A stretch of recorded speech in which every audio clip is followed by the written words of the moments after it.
யாரையேனும் நீங்கள் தண்டிக்க வேண்டும் என்று முடிவு செய்துவிட்டால் ஜஸ்ட் இக்னோர், நிராகரிங்கள் அவர்களை.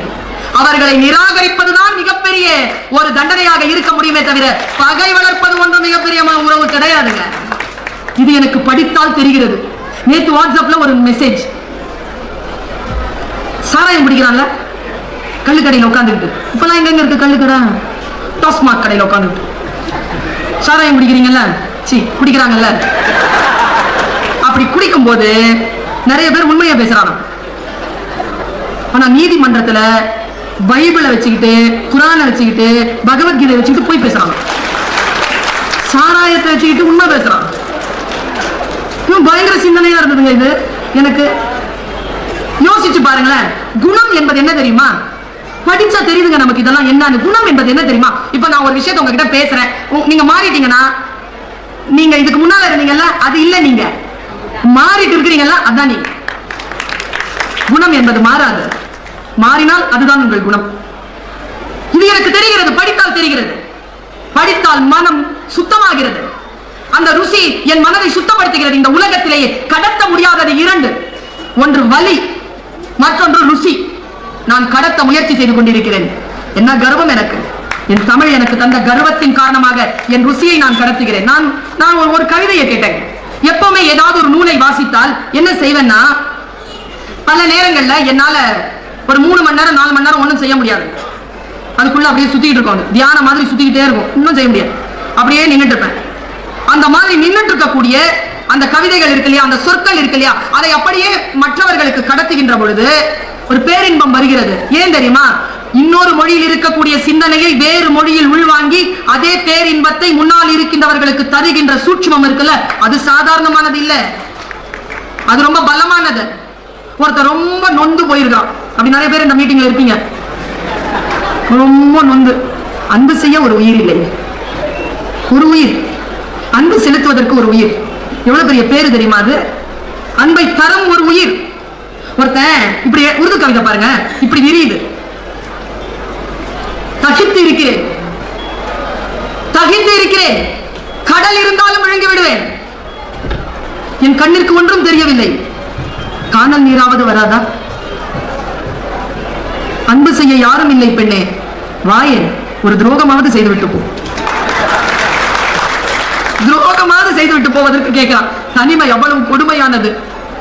துரோகம் செய்கின்ற ஒரு உயிரையாவது வைத்திருப்பார்கள், அதுலயாவது பிஸியா இருப்பாங்கல்ல. அந்த விஷயத்தை யோசிச்சு யோசிச்சு பெண் குத்திட்டு இருப்பாங்க, அதுலயாவது அவங்க வாழ்க்கை ஓடிட்டு இருக்குல்ல. இப்படி சொல்கிறது அந்த கவிதை. ஒரு ஒரு அனுபவம் எனக்கு நேர்ந்தது, நான் அதை உங்களிடத்தில் கடத்துகிறேன். ஒரு அனுபவம், ஒரு பிளாட்ஃபார்ம்ல நான் ஏதோ ஒரு ட்ரெயின்காக ஏதோ வெயிட் பண்ணிட்டு இருக்கிறேன். நான் ஒரு எழுத்தாளரை சந்தித்தேன். அந்த எழுத்தாளர் உணர்ச்சி வசப்படக்கூடியவர். எப்பொழுதுமே எழுத்தாளர்கள் அப்படித்தானே. அப்படி உணர்ச்சி வசப்படக்கூடியவர்கள் இல்லை என்றால் அவர்கள் எழுத்தாளர்கள் இல்லை, வியாபாரிகள். எழுத்தாளர்கள் படைப்பாளர்கள் உணர்ச்சி வசப்படுவார். அவர் உண்மையான எழுத்தாளர். என்கிட்ட சொன்னார், பரவீன் ஒரு கவிதையை வாசித்தேன், எனக்கு எப்படி எழுதுறான் பாரு, ஒரு கவிதை என்ன இப்படிதான் இருக்கணும் அப்படிதான் இருக்கணும் பேசிக்கிட்டே இருந்தார். கவிதையை சொல்லுங்க, கவிதையை சொல்லு, உன் உணர்வை நான் பெற வேண்டும் என்றால் இந்த சொற்கள் போதாது, கவிதை சொல், அதில் நான் உணர்வடைகிறேன். சொல்லிட்டே இருந்தாருங்க. சொன்னவர் பாதி முடிக்கலைங்க, அவரால் முடிக்க முடியல. மறுபடியும் அப்புறம் போறாரு, மறுபடியும் வந்து நிற்கிறார். ஒரு பர்ஃபார்மன்ஸ் நடந்தது அந்த பிளாட்ஃபார்ம்ல. போறாரு, மறுபடியும் வந்து நிற்கிறார். பின்னுக்கு போறார், முன்னுக்கு வரார், பின்னுக்கு போறார், முன்னுக்கு வரார், இந்த கவிதையை சொல்றதுக்கு. நான் அதை உள்வாங்கிட்டேன். பேரன்பிலே நிற்கிறேன். என்னிடத்துல எல்லாரும் கேட்பாங்க, நீங்க ஏன் மேடையில பேசும்போது பயப்படுறது இல்ல? உங்களுக்கு பயமே இல்லையா? இல்ல. ஏன் உங்களுக்கு பயம் இல்லைன்னு என்னைக்காவது யோசிச்சிருக்கிறீங்களா? அந்த ரகசியத்தை, எந்த மேடையிலும் சொல்லாத ரகசியத்தை சொல்லவா? நான் மேடையில் பேசுகின்ற பொழுது ஏன் பயப்படுவதில்லை தெரியுமா? அதற்கு எந்த கலப்படமும் இல்லாத என் குழந்தைமைதான் காரணம். உங்கள் மீது நான் கொண்ட பேரன்புதான் காரணம். குழந்தைகள் பயப்படுவதே இல்லை. ஒரு நிலையில் நிற்பார்கள், அவர்கள் சில கொஸ்டினை கேட்பாங்க பாருங்க, ஆடி போயிருவீங்க. அது ரொம்ப நேர்மை இருக்கும். சாதாரணமா தான் கேட்பாங்க, பயங்கர நேர்மை இருக்கும். அந்த நேர்மையில் தான் நான் ஒவ்வொரு சொல்லையும் அணுகுகிறேன். புத்தகங்களை ரொம்ப ஜாக்கிரதையா கையாளுங்க. ரொம்ப ஃபேமஸான புக்குங்கிறதுனால போய் வாங்குறீங்க. இது விற்பனையாளர்களுக்கு நான் சொல்லுவது கொஞ்சம் கஷ்டமா இருக்கலாம். எனக்கு அதை பற்றி எல்லாம் கவலை கிடையாது. அடுத்த முறை அழைப்பார்களோ என்கின்ற கவலையும் கிடையாது. ரொம்ப ஜாக்கிரதையா புக் வாங்குங்க. ஏன் தெரியுமா? யாரோ ஒருவருடைய உங்களுடைய அனுபவத்தில் உயர்ந்திருக்கக்கூடிய ஒன்றை கொண்டு போய் நீங்கள் போய் செலுத்த வேண்டியதில்லை. வாசித்து வாசித்து அறிந்து கொண்டே வந்து அதிலிருந்து அனுபவங்கள் முகிழ்கின்ற பொழுது அந்த நூல்களை போய் போய் தேடி தேடி வாங்குகின்ற பொழுதுதான் உண்மையான ஞானம், உண்மையான அறிவு நமக்கு கிடைக்கும். இல்லைன்னா பல புத்தகத்தை வாங்கி வச்சிருப்பீங்க, படிக்க மாட்டீங்க, படிக்க முடியாது. புத்தகங்களை வாசிக்கின்ற பொழுது ஜாக்கிரதையா இருக்கணும். சில புத்தகங்கள் பேசும் நம்ம கிட்ட, சில புத்தகங்கள் நூல்கள் வீடுகள் போலங்க. சிலது உள்ள கூப்பிடும், சில காரியங்கள் அடிச்சுட்டே இருங்க, தரகவே தரங்க. சிலது பூட்டு போட்டிருக்கோம், சாவியும் இருக்கும், திறந்தா பூட்டு தரங்க. சிலது உள்ள கூப்பிடும், கூப்பிட மாதிரி இருக்காங்க, கொக்கி போட்டீங்கன்னா அப்படின்னு கேட்டு துரத்தி விட்டுரும். புக்ஸ் அப்படிதான். சிலது அழைத்து உட்கார வைத்து தேநீர் கொடுக்கும், சிலது சாப்பாடு கொடுக்கும், சிலது ரொம்ப நேரம் நம்ம கிட்ட இன்பமா பேசிட்டு இருக்கோம், மற்றவர்களையும் உள்ளே அழைத்து கொண்டு வந்து அந்த இன்பத்தை பெறுவதற்கு வழி செய்யும். சில வீடுகள் போலத்தான் நூல்கள், கதவடைக்கின்ற நூல்கள் உண்டு. நான் வெறியா இருக்கேங்க இந்த கதவடைக்கிற நூல்களோட. புக்கை எடுத்து வாசிக்கும் போது சில புக்கு நம்ம கிட்ட பேசும், படிச்சிருவியா? நிறைய பேர் என்ன பண்றோம், மூடி வச்சிருக்கிறதுனாலதான் முழுமையா நூலை படிக்க முடியறது இல்ல. முழுமையா படிக்கணும்னா அந்த புக்கை விட நாம பேசலாம், படிக்கிறது தானே வாங்கணும், படிப்பேன் அப்படின்னு சொல்லி பாருங்களேன். புத்தகத்தை நாம் ஜெயிக்கிறோம், இல்லை என்றால் புத்தகம் நம்மை ஜெயிக்கிறது. புத்தகத்தை ஜெயிக்க விடாதீர்கள், படிச்சு கடந்துருங்க. இன்னும் ஒன்று நான் போன வருஷமும் சொன்னதுதான், நினைவூட்டலுக்கு சொல்லுகிறேன். எந்த புத்தகத்தையும் நாம் காசு கொடுத்து வாங்கவே முடியாது.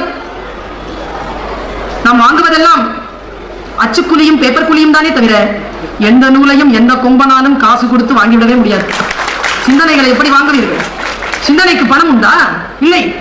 நான் ஒரு இங்கதான் அந்த புத்தகத்தை வாங்கினேன், பிரித்து பார்த்தேன். ஒரு கதை நன்றாக இருந்தது, பயன்படும் என்று வாங்கிக் கொண்டேன். அந்த ஒரு கதை தான் நன்றாக இருந்தது. ஒரு புத்தக வெளியீட்டு விழாவில் நான் அந்த புத்தகத்தை அவசர அவசரமாக படித்து விட்டு வந்து பேசினேன் அந்த புத்தகத்தை பற்றி. இப்பொழுதெல்லாம் பர்வீன் சுல்தானாவை புத்தக வெளியீட்டு விழாவுக்கு கூப்பிடுகின்றவர்கள் ஜாக்கிரதையாக கூப்பிடுங்கள். அவள் வாழ்க்கையில் நலனில் அக்கறை கொண்டவர்கள் தயவு செய்து கூப்பிடுங்கள். படிச்சுட்டு நல்லா இருக்குன்னு சொல்லிட்டு நான் சொன்னதனாலே நம்பி நிறைய பேர் வாங்கிடுறான். ஒருத்தர் போன் பண்றாரு எனக்கு, மேடம் உங்க பேச்சு நல்லா இருந்துச்சுன்னு புக்கு வாங்கினேன், அது சுமாரா தான் இருக்கு, மரியாதையா 75 ரூபா கொடுத்துட்டு போங்க. என் அனுபவத்திற்குள் நின்று கொண்டு நீங்கள் அதை பார்க்காதீர்கள். உங்கள் அனுபவத்திற்குள் போக முடியுமா? அப்பொழுதுதான் உங்களால் அதை நீந்த முடியும். ருசி என்பது அதுதான். நீங்கள் ருசித்து பாருங்கள். நான் ஒரு கருத்தை சொல்லுகிறேன், அந்த கருத்து எனக்கு பிடித்தது. பிடித்த கருத்துக்கள் எனக்குள் பல்வேறு விதமான கிளைகளை பரப்புகின்றன என்று நான் சொல்லுகிறேன். ஒருத்தருக்கு ரொம்ப பெரிய பிரச்சனையா, இந்த பிரச்சனையுடைய உச்சத்துல என்ன பண்றதுன்னு தெரியாம தன்னுடைய குருவை போய் சந்திக்க போயிருக்கார். குருவை சந்திக்க போகின்ற பொழுது குரு சொன்னாராம், ஒரே வார்த்தை, ஆங்கிலத்தில் இருந்தது அந்த கதை, ஒரே வார்த்தையில்.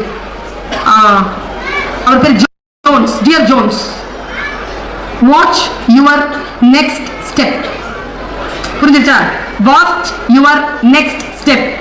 உன்னுடைய அடுத்த அடியை கவனமாக நிதானி அப்படின்னு சொன்னாரு. இவனுக்கு போதல, அந்த சொல் போதல, வெளியில வந்துட்டான். குரு கேட்டார், உன்னுடைய பிரச்சனைக்கு இந்த சொல் போதவில்லையா? போதல, வெளியில வந்துட்டான். குரு ஒரு விளக்கம் தந்தார், புரிஞ்சிருச்சு. சொல் புரியாது, சொல்லுக்கு விளக்கம் இருந்தால் சொல் புரிகிறது. குரு சொன்னார், ராத்திரி 7 மணி ஆயிடுச்சு, எப்படி போவ? கார் வச்சிருக்கேன், போயிருவேன். இருட்டாயிடுச்சே, லைட் எரியும், என் கார்ல போயிருவேன். எவ்வளவு தூரம் இருக்கும் வீடு? இங்க இருந்து 70 கிலோமீட்டர். அப்படியா? உன் லைட் எவ்வளவு தூரம் காட்டும்? 2 அடி தான் காட்டும். 2 அடி காட்டுற வெளிச்சத்தை வச்சுட்டு 70 கிலோமீட்டர் போக முடியும்னா அடுத்த அடியை நிதானிப்பதன் மூலமாக உன் இலக்கை அடைய முடியாதா என்று கேட்டாராம் குரு. என் சிந்தனை தூண்டப்படுகிறது. சிந்தனை தூண்டப்படுகின்ற பொழுது நான் ருசி அறிகிறேன். ருசியினுடைய உச்சத்தில் நின்று கொண்டு நான் அதை சிலாகிக்கின்ற பொழுது என் வாழ்க்கையில் தவறு நேரிடாமல் நான் பாதுகாக்கிறேன், என்னை நானே பாதுகாத்துக் கொள்கிறேன். இங்க பேச்சாளர்கள் இருக்காங்கல்ல, இங்க நிறைய பேர் இருக்காங்க, முக்கியமா சினிமா நடிகர்கள் இருக்காங்கல்ல, பர்ஃபார்மர்ஸ் இருக்காங்கல்ல, பர்ஃபார்மர்ஸ்க்கு சார்பா ஒரு விஷயத்தை சிந்தனை உங்களை தூண்டிட்டு போயிடுறேன். அது நெருப்பு இருந்தால் பற்றிக்கொள்ளும். நான் எப்பவுமே என்ன சொல்றேன் தெரியுமா வழக்கம்? இது சொல்வதற்கான துணிச்சல் நம்முடைய சமூகத்தில் இருக்கக்கூடிய பேச்சாளர்களில் யாருக்கு இருக்கிறது என்று தெரியாது. இருந்தவர்கள் பாக்கியசாலி. நான் இந்த உலகத்தில் நிறைய நாடுகளுக்கு போயிட்டு வந்துட்டு இருக்கேன், நிறைய பேசுறேன். என்னை நிறைய பேர் அழைக்கிறார்கள். காரணம் 2 தான். அந்த ரகசியத்தை சொல்லிடுறேன். 2 காரணம் தான். ஒன்று பலம், இன்னொன்று பலவீனம். எது பலம் தெரியுமா? நான் பேசினால் இத்தனை மக்களை உற்சாகப்படுத்த முடியும், அது என் பலம். என்னை போன்றவர்கள் பேசினால்தான் நீங்கள் உற்சாகம் அடைவீர்கள், அது உங்கள் பலவீனம். பலவீனமானவர்கள் இருக்கின்ற வரைக்கும் நாங்கள் மேலே ஏறிக்கொண்டுதான் இருப்போம். புரியுதா? சினிமாவை நம்பாதீங்க. இது ஒரு சிந்தனை. சினிமாவை கேளிக்கையா பாருங்க, அதுல வர்றதை நம்பாதீங்க. உண்மையிலேயே அவர்கள் வாழ்க்கையில் ஏதேனும் சிறந்ததாக செய்திருந்தால் அதை பாருங்கள், அது தப்பில்லை. ஆனால் நிழலை பார்த்து நாம் முடிவு செய்கிறோமே, சிந்தனையற்ற இருக்கிறோமே. இந்த பாருங்க ஒரு கதை. ஒரு ஊர்ல, இதெல்லாம் கொஞ்சம் பட்டிமன்ற பேச்சாளர்கள், இந்த மாதிரியான பேச்சாளர்களுக்கு நாமளே நமக்கு நெருப்பு வச்சுக்கிற மாதிரி. இதை சொல்லி தராம வேற என்ன சொல்லி தர? என்கிட்ட கேட்டாங்க ஒரு வாட்டி, நான் வெளிப்படையா சொல்றேங்க, இந்த ஜல்லிக்கட்டு இருக்குல்ல, போயிருந்தாங்க 3 நாள் அங்கதான் இருந்தேன். என்ன காரியம் பண்ண தெரியுமா? பதிவு இருக்கு, குப்பை எடுத்த அந்த டிராபிக் வந்து சரி பண்றதுல கை கோத்துட்டு நின்ன. என்னால் முடிந்த ஒரு 40 குழந்தைகளுக்கு தான் என்னால பராமரிக்க முடிஞ்சது. 40 குழந்தைகளுக்கு மட்டும் சாப்பாடு கொடுத்து ஓரளவு ரெடி பண்ண என்னால முடிஞ்சது. ஏன் கேட்டா, ஒருத்தர் கேட்டார், நீங்க எதுவும் பைட் கொடுக்கலையா, நீங்க எதுவும் பேசலையா, நீங்க இதை பற்றி ஒன்றும் சொல்லவில்லையே. நான் சொன்னேன், இப்படி எழுச்சி கொண்ட கூட்டம் வர வேண்டும் என்பதற்காகத்தானே பேசிக் கொண்டிருக்கிறோம். எழுச்சி கொண்ட கூட்டம் வந்ததற்கு பிறகு எதற்கு பேசுவது? அங்க போய் அவர்களுக்கு ஊழியம் செய்வதுதான் எங்கள் வேலை, அதற்காகத்தானே பேசுகிறோம்.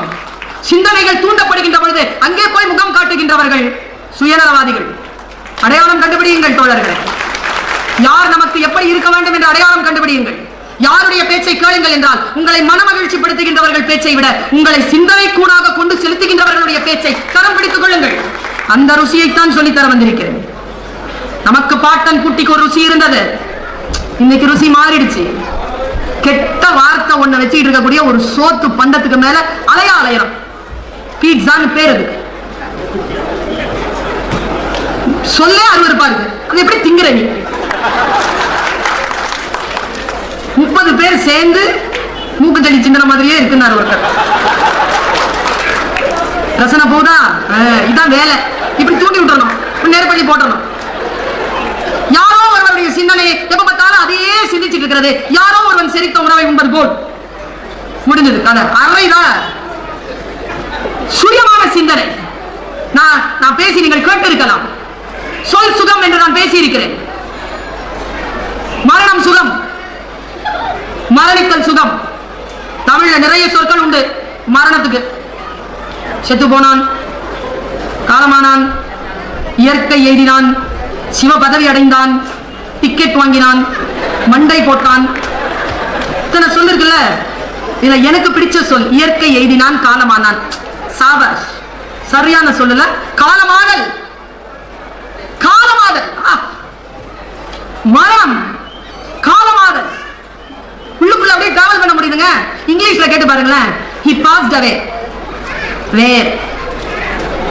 He passed away. Where he went? Tamil தான் சொல்லுது, இயற்கை எய்தினார். இயற்கையில போயிட்டாங்க. தமிழ் உயர்ந்தது. ஆனா இத்தனை சொல்லையும் தூக்கி சாப்பிடுற சொல். லெனின் மரணம் அடைந்த பொழுது அவன் தோழன் எழுதினானே, என் தோழன் இன்று காலை இத்தனை மணி அளவில் சிந்திப்பதை நிறுத்திக் கொண்டான். என்ன சொல்? சிந்திப்பதை நிறுத்திக் கொள்ளுதல் மரணம். உங்கள் சிந்தனைக்காக இந்த ருசி அப்படி போடுற. ஒரு சின்ன எறும்பு, 2 எறும்பு விஷயம் இருக்கு. எறும்பு சாதாரணமான விஷயம் இல்லைங்க, நம்மளை விட ரொம்ப புத்திசாலி அது. நம்ம கிருஷ்ணகுமார் தான் சொல்லுவாரு, நாய்க்கு 5 அறிவு, நண்டுக்கு 3 அறிவு, மீனுக்கு 2 அறிவு, மரத்துக்கு 1 அறிவு, மனுஷனுக்கு மட்டும் 6 அறிவு. இதை எந்த நாயை இது வரைக்கும் ஏத்துக்கிட்டது கிடையாது. மனுஷனே சொத்தி சுத்துறான் அப்படின்னு உண்மைதான் இல்ல. அதுக்கு அறிவு இல்லைன்னு உங்களுக்கு எப்படி தெரியும்? உன் அறிவை வைத்துக் கொண்டு அதன் அறிவை எப்படி நீ வந்து லேபிள் போடுற? உனக்கு என்று ஒரு அறிவு இல்லையா? பாருங்க, நம்முடைய அறிவிலே உயர்ந்தது எறும்பு. சரியான விஷயங்கள் எறும்பு. நீங்க பாருங்களேன், யானை அப்படிதான். சரியான விஷயம் யானை. யானை முள் குத்தி செத்ததே இல்லை தெரியுமா உங்களுக்கு? நம்ம காட்டுல குடிச்சிட்டு போற பீர் பாட்டில் குத்திட்டு தான் சாவுமே தவிர முள்ளு குத்தி செத்ததே கிடையாது எந்த யானையும். யோசிச்சு பாக்குறேங்க நான், அது எவ்வளவு அவேர்னஸ் தெரியுமா அதுக்கு? அந்த எறும்பு ஒண்ணு இருந்துச்சான். அது ஒரு சின்ன கதை, உங்களுக்கு பழைய கதை உங்களுக்கு தெரியும். அது வந்து எறும்பு போய் ஒவ்வொரு அரிசியா எடுத்து போடும். சரியா? பட்டிமன்ற பேச்சாளர் நம்ம கவனமா கேட்கணும் இந்த கதை, நம்மளை பத்தி கதை. ஒரு எறும்பு இருந்துச்சு, அது போய் சோறு அரிசி கொண்டு போய் போட்டே இருந்துச்சு. கூட வந்து ஒரு வெட்டுக்கிளி. அந்த வெட்டுக்கிளி சூப்பரா பாடும்.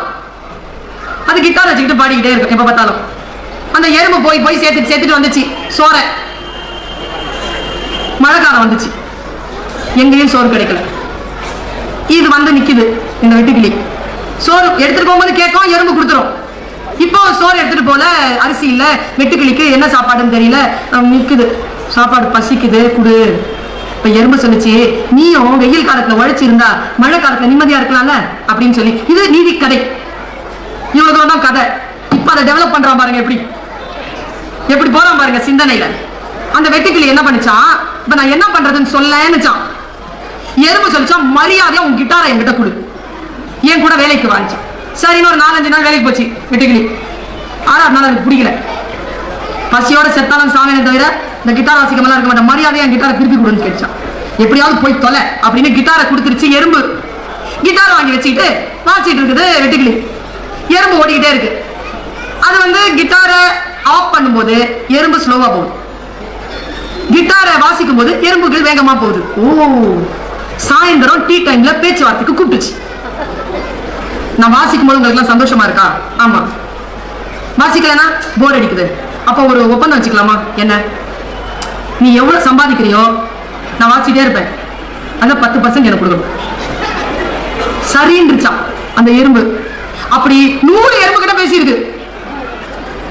எல்லா எறும்பா உழைக்க, இது மட்டும் கிட்டார் வாசிக்கிட்டே இருந்தா. எல்லா எறும்புக்கும் 1 ரூபா, இதுக்கு மட்டும் 10 ரூபா.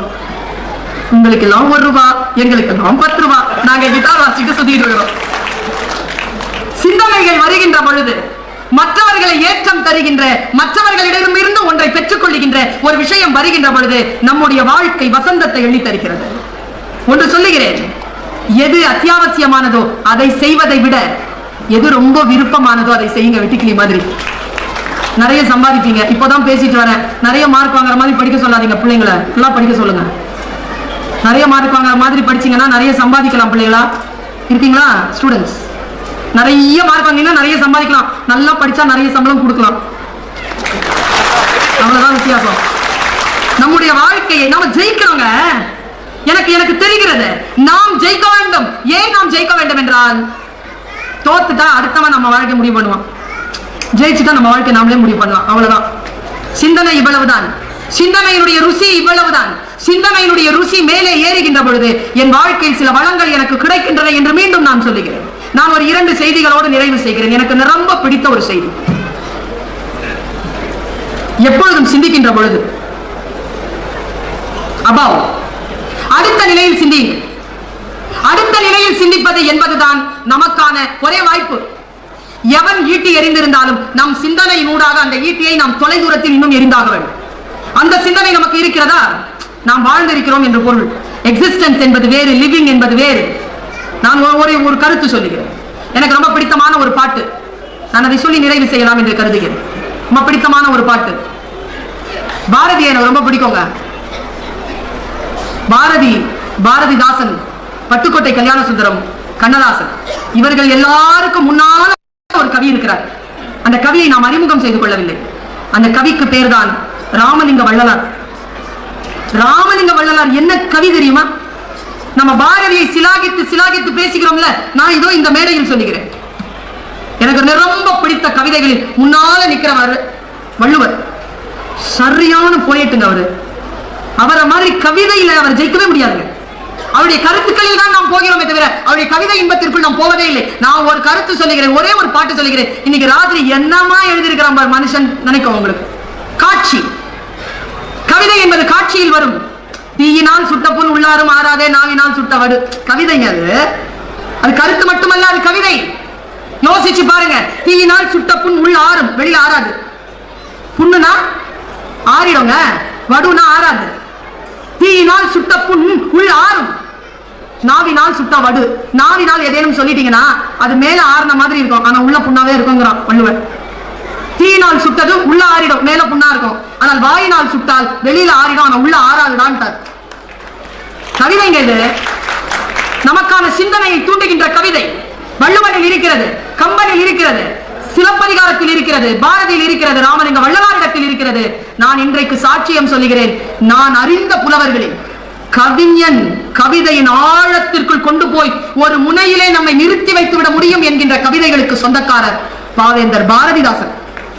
யாருக்கும் அந்த ருசி தெரியல. ஏனென்றால் ஏதோ ஒரு சூழ்நிலையில் அவரை நாம் பேசவே இல்லை. மொழிக்கான விஷயமாக ஒதுக்கி வைத்து விட்டோம் அவரை. கிடையாதுங்க.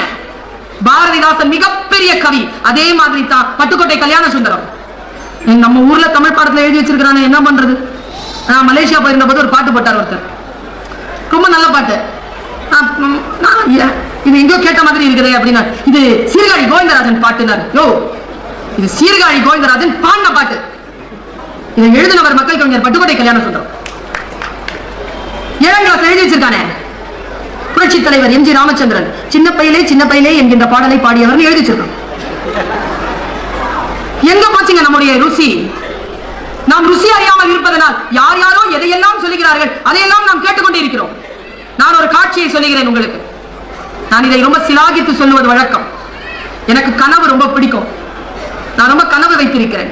ஐ ஹாவ் a dream அப்படின்னு ஒருத்தர் பேசி இருக்கிறார், மார்ட்டின் லூதர் கிங். போய் பேச்சு கேளுங்க. எனக்கும் கனவு இருக்கு, உங்களுக்கும் கனவு இருக்கும். அப்படிப்பட்ட ஒரு கனவு என்ன தெரியுமா? லௌகீக கனவு தான். ஒரு பாட்டிலே சொல்லிவிட்டு போகிறேன். லௌகீக கனவு. வீடு வேண்டும், வாசல் வேண்டும், அழகிய சூழல் வேண்டும், குடும்பம் வேண்டும், தொழில் வேண்டும். இது எல்லோருக்குமான கனவு. பாரதிக்கும் இருந்தது.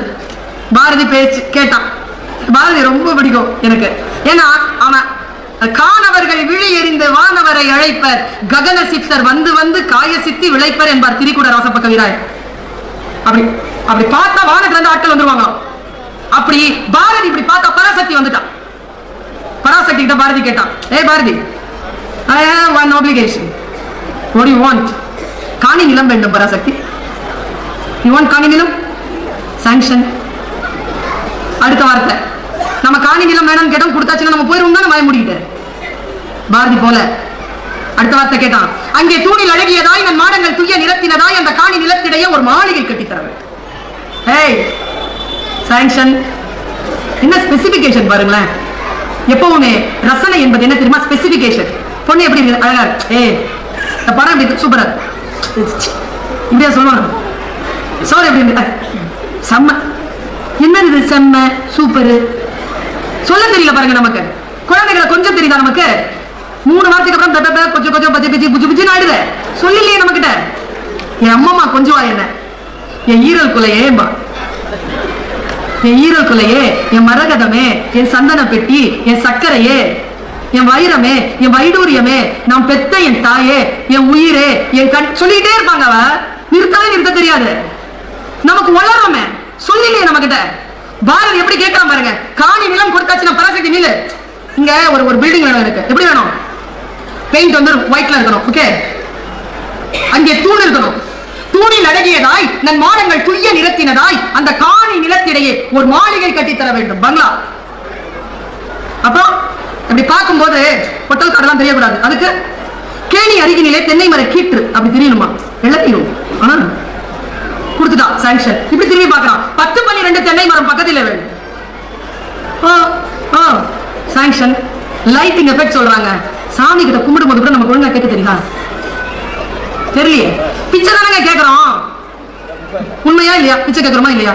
எங்க பாலாவாயன் ஐயா சொல்லுவாரு, மசூதிக்கு போ, சர்ச்சுக்கு போ, கோயிலுக்கு போ, வெள்ள பிச்சைக்காரன் உட்காந்துருப்பாங்க. ஏன் அப்படின்னா உள்ள ஓவர் கிரௌடு அப்படிம்பாரு. நமக்கு கேட்கறதும் ஒழுங்கா கேட்க தெரியுதா? பிச்சை தான் கேட்கிறோம், ஒழுங்கா கேட்க தெரியும். அவன் எவ்வளவு கம்பீரமா கேட்கிறான் பாருங்க. அங்கே கேணி அருகினிலே தென்னை மர கீற்றும் இளநீரும் 10-12 தென்னை மரம் பக்கத்திலே வேண்டும். நல்ல முத்துச்சுடர் போலே நிலா ஒளி முன்பு வர வேண்டும். சகஜகான இருக்கக்கூடாது, இதெல்லாம் வராது. முத்துச்சுடர் போல நிலா ஒளி முன்பு வர வேண்டும். ஓஷோ சொல்வார், வெளிச்சமாக இருக்கின்றவர்கள் தற்கொலைக்கு முயற்சி செய்கிறார்கள், மிதமான வெளிச்சத்திற்குள் வாழ்க்கையை வாழக்கூடியவர்கள் வாழ்ந்து ஜெயிக்கிறார்கள் என்பார் ஓஷோ. என்ன வார்த்தை தெரியுமா அது? நல்ல முத்துச்சுடர் போல நிலா ஒளி முன்பு வர வேண்டும். அப்புறம் மியூசிக் வேணும். அங்கே கத்தும் குயிலோசை சற்றே வந்து காதில் பட வேண்டும். என்ன ரசிகண்டா பாரதி நீ! எப்படிதான் ரசிச்சிருக்கிற வாழ்க்கைய? குயில் கத்து நான் கேட்க முடியாது தெரியுமா? அதனால அது வால்யூம் குறைச்சான் பாருங்க. அதான் ரசனை. அங்கே கத்தும் குயிலோசை சற்றே வந்து காதில் பட வேண்டும். அப்புறமா கொஞ்சம் நிதானிக்கிறான். வேற என்ன வேணும் உனக்கு? நான் போன எனக்கு லேட் ஆகுது, எனக்கு வேலை இருக்குது. அங்கே பாட்டு கலந்திடவே ஒரு பத்தினி பெண் வேண்டும். சாங்ஷன். எங்கள் கூட்டுக்களியினிலே கவிதைகள் கொண்டு தர வேண்டும். நான் வெறும் இந்த சிற்றின்பத்தில் இருந்து விடக் கூடாது தாயே, நான் கவிதைகள் தர வேண்டும். நமக்கு கிடைச்ச எல்லாம் கிடைச்சிருச்சா, நம்ம கேட்கிற எல்லாம் கிடைச்சிருச்சா, நாம எங்க நிக்கிறோமா அங்கிருந்து ஏறலாம் பாருங்க பாரதி. அங்கிருந்து ஏறி என்ன சொன்னா, ஏய் பராசக்தி எல்லாம் கொடுத்துட்ட, தேங்க்ஸ் சொன்ன. சரி நான் போயிட்டு வரேன். போக முடியாது, நில்லு. என்னடா சாமி வேணும், நான் எல்லாம் தான் கொடுத்துட்டேனே, வீடு கேட்ட, வைஃப் கேட்ட, சூழல் கேட்ட, எல்லாம் கேட்ட, எல்லாம் கொடுத்துட்டேன், இதுக்கு மேல உனக்கு என்ன வேணும்? அந்த காட்டு வெளியினிலே அம்மா உந்தன் காவல் விட வேண்டும். செக்யூரிட்டியா நிக்க சொல்றாங்க. அந்த அம்மாக்கு கோவம் வந்துருச்சு. என்னடா விளையாட்டா, நீ கழுதை எழுதுறதுக்கு பாத்துக்கிட்டு நான் செக்யூரிட்டியா நின்னா இந்த பெரம்பலூர்ல வந்து பேசிட்டு இருந்த இந்த பர்வீன் சொல்லிட்டானா, அப்ப யாரா பாத்துக்கிறது? அவ பேச்சை நம்பி ஆயிரக்கணக்கில் வந்து சேர்ந்து இருக்குதுங்களே, இதுகளை யாரா பாத்துக்கிறது? என் மக்களை நான் பார்க்க வேண்டாமா? இந்த உலகத்தை நான் பார்க்க வேண்டாமா? பாரதி சொன்னா பாருங்க, அதுதாங்க வாழ்வினுடைய உன்னதம். அதை நான் கேட்கிறேன், அதை நான் வாசிக்கிறேன், நான் உணர்கிறேன், என் நிலை உயர்கிறது. அவன் சொன்னா, அம்மா நீ என்ன பாத்துக்கமா, நீ பார்க்கிறன்னு சொல்ற இந்த உலக வேலையை என் பாட்டு பாத்துக்குமா, என் பாட்டு திறத்தாலே இவ்வையத்தை பாலித்திட வேண்டும் என்று பாடியவன் மகாகவி பாரதி. ரசனை என்பது அடுத்தவர்களை உயர்த்த வேண்டும். நான் ஒரே ஒரு விஷயத்தை சொல்றேங்க. நான் ஒருத்தர் இருந்தாங்க, உங்க ஊர் வீட்டுல எல்லாம் எப்படின்னு தெரியாது, பொம்பளைங்களை அடிக்கிறவங்க இருக்காங்களா? நான் சொல்லி தரேன் எப்படி எதிர்கொள்றது. அப்புறமா தனியா பொம்பளை பிள்ளைங்களுக்கு மட்டும் ஒரு கூட்டம் போடுங்க, அடிப்பாங்கல்ல. அவன் எப்ப பார்த்தாலும் முன்னாடி அடிச்சிருப்பாங்க. அவனை ஒரு நாள் போலீஸ் பிடிச்சிட்டு போயிடுச்சு, ஒன்னும் செய்யல. அவன் ஒரு மாதிரியா இருந்தாலும் பிடிச்சிட்டு போய், ஒரு மாதிரியா இருக்கிறவங்க தானே வைப் அடிக்கிறாங்க, போலீஸ்ல பிடிச்சிட்டு போயிட்டாங்க. குடிச்சிட்டு போன உடனே நைட் எல்லாம் போட்டு அடிச்சிருக்காங்க. அடிச்ச உடனே காலையில நீ தப்பு செய்யலாம் போயிட்டு வந்துட்டாங்க. ஆமா வந்துட்டு அன்னைக்கு வந்து வைஃப் கிட்ட மன்னிப்பு கேட்டான். தப்பு செய்யாத போது அடி வாங்குறது எவ்வளவு கஷ்டம்னு எனக்கு தெரிஞ்சு போச்சு, இனிமேல் நான் நடிக்க மாட்டேன். இப்படி ஒரு கதைங்க, இப்படி ஒரு கதையை நான் படிக்கிறேன். இப்படி ஒரு கதையை அடிக்கிறவன் படிச்சா எப்படி இருக்கணும்? அவன் போலீஸ் கிட்ட அடி வாங்காமலேயே திருந்துவானா? இதுதான் இலக்கியம் செய்யும். இலக்கியத்தினுடைய விஷயமே ஒரு அனுபவத்திற்குள் போய் அதை பெற்றுக் கொள்வதற்கு முன்னால் சிந்தனையின் மூலமாக ஒரு அனுபவத்தை பெற்றுக் கொள்ளுதல். சிந்தனையின் மூலமாக அனுபவத்தை பெற்றுக்கொண்டு ஒரு நிலையிலிருந்து இன்னொரு நிலைக்கு உயர்தல். எனக்கு எப்பவுமே பெரம்பலூர் பேச்சுக்கு வரணும் அப்படின்னு சொன்னா எதையாவது ஒரு அசைவா ஏதாவது சொல்லிட்டு போகணுங்கிறது எனக்கு விதித்த விதி. ஏதாவது ஒரு ஆழமா ஒரு விஷயத்த சொல்லிட்டு போனோம். வைராக்கியத்துடன் இருங்கள். வைராக்கியம் இருக்கட்டும். வைராக்கியம் இல்லை என்றால் முன்னேற முடியாது. வைராக்கியம் என்பது லௌகீக விஷயங்களின் பால் ஓடுவதல்ல. லௌகீக விஷயங்களில் இருந்து நகர்ந்து நின்றும் கூட நம்முடைய எஸ்டாப்ளிஷ்மெண்ட் இருக்குல்ல, நம்முடைய உயர்வு இருக்கு இல்லையா, அந்த உயர்வை தக்க வைத்தல். அந்த வைராக்கியம், அந்த வைராக்கியம் நமக்கு இருக்க வேண்டும் என்பதற்காக இந்த கருத்தை சொல்லிவிட்டு போகிறேன். இந்த பாலும் பழமும், அப்புறமா இந்த பாவ மன்னிப்பு, இந்த பாப்பாலேயே ஒரு படம் எடுத்தாரு யாருங்க, சாபாஷ் பீம்சிங். இந்த பெரியவங்களுக்கு தாங்க அந்த பேர் தெரியுது, சின்ன பிள்ளைகளுக்கு தெரியல. அவர்களுக்கு தெரியப்படுத்தலாம், நம்ம வரலாறு நமக்கு தெரியணும். பாருங்க அந்த சொல்லுல அந்த பீம்சிங்களுடைய பையன் ஒருத்தர் இருக்காரு. அவர் யார் தெரியுமா? இருக்காது பி லெனின், படத்தொகுப்பாளர். எங்க பட்டுக்கோட்டை கல்யாண சுந்தரம்ன்ற அந்த டிவிடிக்கு அவர் தான் வந்து எடிட்டரா இருந்தவர். Is a legend. இந்த லெஜெண்ட் அப்படிங்கிற சொல் என்ன ரொம்ப சமீப காலமா கொடைது. பெட்டர் பெஸ்ட் எல்லாம் இல்ல, இப்பெல்லாம் லெஜெண்ட் தான். லெஜெண்டா இருக்கணும். எக்ஸலென்ட் எல்லாம் பேசிட்டு இருந்தேன் நான் ஒரு 3 வருஷத்துக்கு முன்னால. இப்போ எக்ஸலென்ட் எல்லாம் பேசுறது இல்ல. Better best excellent, no no no legend அப்படி நிக்கணும். தமிழ் வார்த்தை என்னன்றது திருமாறன் சார் சொல்லுவாரு. எனக்கு தெரியல, நான் தயிர் பச்சடி, வெங்காய பச்சடி, PhD எல்லாம் படிச்சிருக்கிறேன், தெரியல எனக்கு. ஆனா என்னன்னா ஐ படத்துல சொல்லி இருக்கிறாரு ஒரு டயலாக்ல, அதுக்கும் மேல. அதுதான் நினைக்கிறேன் லெஜெண்ட் அப்படின்னா எதுவா இருந்தாலும் அதுக்கும் மேல. பி லெனின் ஒரு லெஜெண்ட். அவர் ஒரு நாள் வந்து உட்கார்ந்திருக்காரு. ஒரு தோழர் எனக்கு சொன்னது, பி லெனின் பத்தி சொன்னதுங்க. அவரை பற்றி நமக்கு நிறைய தெரியாது. நான் ஏன் அவரை பற்றி பேச வேண்டும்? நான் சந்தித்த ஒரு மாமனிதர், உணர்வாளர், வெளிச்சமாக சிந்திக்கக்கூடியவர் உட்கார்ந்து இருக்கிறார். ஒருத்தர் கையை கட்டிட்டே நின்றுட்டு இருந்தாராம். அவர் சொன்னாரா, நான் சொல்லிட்டேன் இல்லையா, நீங்க போங்க, இந்த படத்தை நான் பண்ணலைங்க, நீங்க எடுத்துட்டு போங்கன்னு. சின்னதா டாக்குமெண்ட்ரி ஃபில்ம் பண்ணவரை கூப்பிட்டு, நீங்க வாங்க, உங்க ஆக்கம் என்னன்னு கொடுங்க, நான் செய்யறேன்னு சொல்றாராம். அப்படி கையை கட்டி நின்றுட்டு இருந்தவர் வேற யாரும் இல்ல, இயக்குனர் சங்கர். எடுத்துட்டு போன்னு சொன்ன படம் வேற எதுவும் இல்ல, எந்திரன். பண்ணமாட்டேன்னு சொல்லிட்டாராம் அவர். பாருங்களா, பண்ணமாட்டேன்னு சொல்றதுக்கு என்னங்க, ஒரு சிறிய வாய்ப்பு இருந்தாலும் அந்த வாய்ப்பு எனக்கு கிடைக்காதா என்று 4 தடவை கும்பிடு போடுகின்றவர்கள் மத்தியில் எனக்கு உடன்பாடு இல்லை என்றால் நான் அதை செய்ய மாட்டேன்னு சொல்றேன். துணிச்சல் இருக்கின்றவர்கள் எனக்கு என்ன பார்த்தாலும் நான் அதுக்கு மேலதான், யார் நின்னாலும் அதுக்கு மேல அவங்க. சில விஷயத்துக்கு நோ சொல்லணுங்க, சில விஷயத்துக்கு எஸ் சொல்லணும். இது நமக்கு இருக்குதா? எவ்வளவு பெரிய ஒரு ருசி தெரியுமா இது? இந்த ஆட்சி, உள்ளுக்குள் இருக்கக்கூடிய இந்த எழுச்சி எப்போது சாத்தியமாகிறது? மனதிற்குள், சிந்தனைக்குள் சில திரைகள் விலகுகின்ற பொழுது, பெறுவதற்கும் இழப்பதற்கும் ஒன்றுமில்லை என்கின்ற ஞான வெளியில் நிற்கின்ற பொழுது இது சாத்தியமாகும். பாருங்க, அவர் சொன்னாருங்க, அவரை நான் என்னுடைய பேச்சுக்காக என்னுடைய கல்லூரிக்கு கூப்பிட்டிருந்தேன். ஒரு ஜொல்லா பை போட்டு குழந்தை மாதிரி வந்தாருங்க. நான் வந்து எப்பவுமே இந்த புத்தக கண்காட்சியில சரவணன் தர்றதில்ல, வாழ்த்துக்கள் சரவணன், பூங்கொத்து கொடுப்பாங்க தெரியுமா? எனக்கு அந்த பூங்கொத்து கொடுக்கறதுல ஒரு வித்தியாசமான ஒரு சிந்தனை உண்டு. பெர்னாட் ஷா தான் எனக்கு அதற்கு வழி தந்தான். உங்களுக்காக புரிஞ்சுக்க முடியுதா பாருங்க. பூக்கள் உயர்ந்தவை, சரியா? பூக்கள் உயர்ந்தவை. நாம் உயர்ந்ததாக யாரை கருதுகிறோமோ அவர்களுக்கு அந்த பூக்களை கொண்டு வந்து அவர்களிடத்தில் கொடுக்கிறோம், சரியா? உயர்ந்த ஒன்றை கொண்டு வந்து உயர்ந்த ஒருவருக்கு பரிசாக தருகிறோம், அப்படித்தானே? பெர்னாட் ஷா சொல்லுகிறான், நீ யாரை உயர்ந்ததாக நினைத்தாலும் அந்த பூ அவர்களை விட உயர்ந்தது என்று பேசுகிறார் பெர்னாட் ஷா. பூக்களை தரிசிக்க வேண்டுமா? புறப்பட்டு போ. எங்க பூ மலர்தோ அங்க போய் நின்று பாரு, எடுத்துட்டு வந்து கொடுக்காத, அது பூக்களுக்கு செய்கின்ற கண்ணிய குறைவு என்று பெர்னாட் ஷா பேசுகிறார். என்னுடைய மேடையில் இருக்கக்கூடிய பூச்சாடிகளில் நான் பூக்களை வைப்பதில்லை, காரணம் குழந்தைகளின் தலையை வெட்டுவதில் எனக்கு உடன்பாடு இல்லை என்று பேசுகிறார். சுற்றுச்சூழலியலாளரை நான் கண்ணியப்படுத்துகின்ற பொழுது அவருக்கு சொன்னேன், இந்த மேடையில் இருக்கக்கூடிய அத்தனை பேரை விடவும் நீங்கள் தான் இந்த உலகத்திற்கு முக்கியமானவர் என்று நான் சொன்னேன். அவரிடத்தில் சொன்னேன், பூக்களை கொடுக்க மாட்டோம் எங்க காலேஜ்ல, பழங்களை கொடுப்போம், பழங்களை கொடுப்போம். யாரேனும் பேசுவதற்கு வந்தால் அவர்களுக்கு பழங்களை கொடுப்போம். அதை ஒரு பொக்கே மாதிரி பண்ணி கொடுப்போம், பழங்களுடைய பொக்கே. ஆனால் பழங்களை விட உயர்ந்தவை புத்தகங்கள், அதை கொடுப்பதற்கு நன்றிகள். அந்த பழங்களை நாங்க கொடுத்தோம். கொடுக்கும் போது அவர் வெளியில வேகமா போயிட்டாருங்க. சின்ன குழந்தை மாதிரி நான் அவர் பின்னால ஓடுறேன், ஐயா ஃப்ரூட் பொக்கே விட்டுட்டு போயிட்டீங்கன்னு. அவங்க கேட்டாங்க, ஃப்ரூட் பொக்கே விட்டுட்டு போயிட்டீங்கன்னு சொல்ல வந்தியே, ஃப்ரூட் பொக்கே எடுத்துட்டு வந்தியான்னு கேட்டாங்க. அந்த டிபார்ட்மெண்ட்ல இருக்கியா? ஒரு நிமிஷம் எடுத்துட்டு வந்துடுறேன். இல்ல இல்ல நானே வரேன் அப்படின்ட்டு என் ஜோல்லா பை மாட்டிட்டு வந்தாருங்க. என்னன்னு தெரியல, எங்களுடைய இந்த புயல்ல 2 மரம் சாஞ்சிருச்சு. ரொம்ப அழகா ஒரு சோலைகளுக்கு மத்தியில் இருக்கும் என்னுடைய கல்லூரி. தயவு செய்து சென்னை வந்தீர்கள் என்றால் என்னை சந்திப்பதற்கு கல்லூரிக்கு வாங்க. ரொம்ப அழகான ஒரு டிபார்ட்மெண்ட்ல அந்த துறையில நாங்க இருக்கோம். அவர் வந்தாரு, அவருக்கு என்னமோ குஷி ஆயிடுச்சு, வந்து உட்கார்ந்தாருங்க. அப்படி சொல்லிட்டு ஒரு நிமிஷம் பரவாயில்ல, எப்ப சொல்ல தோணுது சொல்றேன் அப்படின்னாரு. சொல்லுங்க யாரு? அவர் சொன்னது அப்படியே நான் உங்களுக்கு சொல்றேங்க. கொஞ்ச நேரம் தாங்க பேசினாரு. அப்பா, சில பேர்களுடைய சொற்கள் பாருங்க, என்ன மாதிரி ஆர்ப்பாட்டமாகவும் அழகாகவும் பேசுகின்றவர்களுடைய பேச்சை கேட்டு நமக்கு பழக்கம். இப்படி ஆர்ப்பாட்டம் இல்லாமல் அமைதியாக பேசிவிட்டு போகின்றவர்கள் எங்களை போன்றவர்களை விட ஆழமான சிந்தனைகளுக்கு உரியவர்களாக இருக்கிறார்கள். அவர்களை அடையாளம் காணுங்கள். எனக்கு ரொம்ப முக்கியமா தோணுது, இதை சொல்லணும்னு தோணுது. இல்லை என்றால் பேச்சுத்துறை வாழாது. மிக ஆழமான ஒரு விஷயம் நான் சொல்லுவது. அவர் அப்படின்னு சொல்லிட்டு, பரீன் நீ 8 பேர் நாங்க இருக்கோம், நீ இந்த போட்டோகிராஃபி பத்தி என்ன நினைக்கிறேன்னு கேட்டார். ஏயா எனக்கு போட்டோகிராஃபி பிடிக்கும். யார் தெரியுமா நல்ல போட்டோகிராஃபர்? சொல்லுங்க. இதெல்லாம் என் பிரேம்ல வந்துடணும்னு நினைக்கிறவன் இல்ல போட்டோகிராஃபர். அப்போ ஒரு சிந்தனை, இதெல்லாம் என் போட்டோ பிரேம்ல வரக்கூடாதுன்னு எவன் ஒருவன் விளக்குறானோ அவன் தான் போட்டோகிராஃபர்.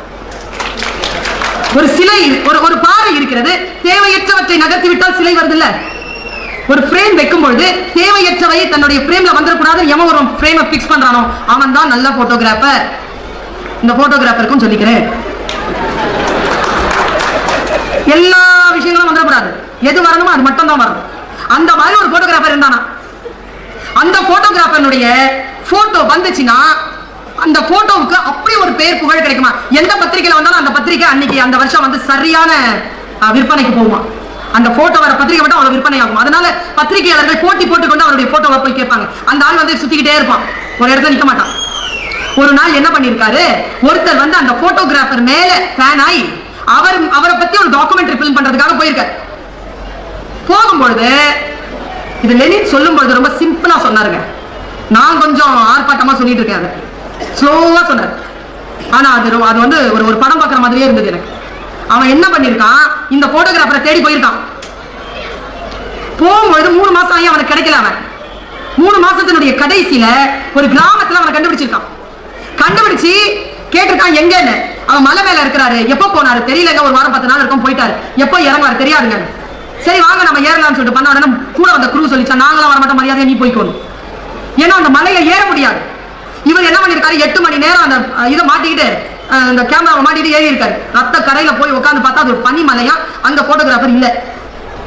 தேடி தேடி பார்த்திருக்கிறாரு, அவர் இல்ல. மலை முகடுல ஒரு சின்ன கேமரா இருக்கு, கேமரால ஒரு லைட் இப்படி பிளிங்க் ஆகுது. பிளிங்க் ஆன உடனே அதோட கேமரா இருக்குன்னு போனா அதுக்கு பின்னால ஒரு சின்ன பாறை, பனிப்பாறை, அதுக்குள்ள மறைஞ்சு உட்கார்ந்துருக்கா இந்த கலைஞர். ஐயோ சார், உங்களதான் சார் தேடி வந்தேன் அப்படின்னா.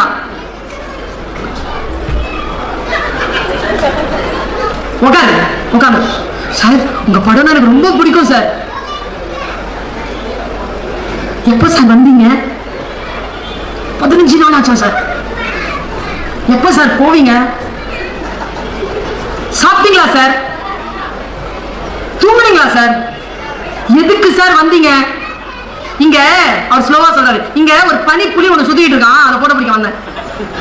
பயந்து போய் பக்கத்துல ஒண்டி புலி வந்துருச்சா சார்? வருமா சார்? பேரார்வம் என்பது என்னது? இதுதான். உட்காந்துட்டே இருக்கான் அந்த மனுஷன். அன்னைக்கு ராத்திரி எல்லாம் இவனும் உட்காந்துட்டு சத்தம் போடக்கூடாதுன்னு சொன்னதுனால காலையில ஒரு 4 மணி இருக்குங்க, சரசரன்னு ஏதோ சத்தம். பார்த்தா போட்டோகிராஃபர் எந்திரிச்சு அங்க போய் நிக்கிறாரு. பார்த்தா புலி வந்துருச்சு. கரெக்டா ஃப்ரேம் செட் பண்றாங்க. அவன் ஃப்ரேம் செட் பண்ணிட்டு அதை பாக்குறான். பார்த்துட்டு அவனுடைய உதட்டுல ஒரு மெல்லிதான ஒரு சிரிப்பு, இப்படி சிரிச்சான். சபாஷ் அப்படின்னு சிரிச்சிட்ட உடனே இவன் பக்கத்துல நிக்கிறவன், நான் பாக்குறேன் சார் பாருங்க. இவன் பாக்குறாங்க, பார்த்துட்டு சிரிக்கிறான். ஏன்னா இவன் கலைஞனை ரசிக்கிறவன் இல்லையா? அப்படி ஒரு காட்சியை படம் பிடித்து விடவே முடியாதபடிக்கு ஃப்ரேம் அடிச்சிருக்கான். பின்னால வந்து ஒரு சூரியன் உதயம் ஆகி கொண்டிருக்கிறது, ஒரு பனிப்புலி வாயை தரனுக்கு அப்படி இருக்குது, பின்னால பனி உருகி ஓடிக்கிட்டு இருக்கு. என்ன மாதிரியான ஃப்ரேம்! பார்த்துட்டு கையெடுத்து அப்படியே கும்பிட்டானா.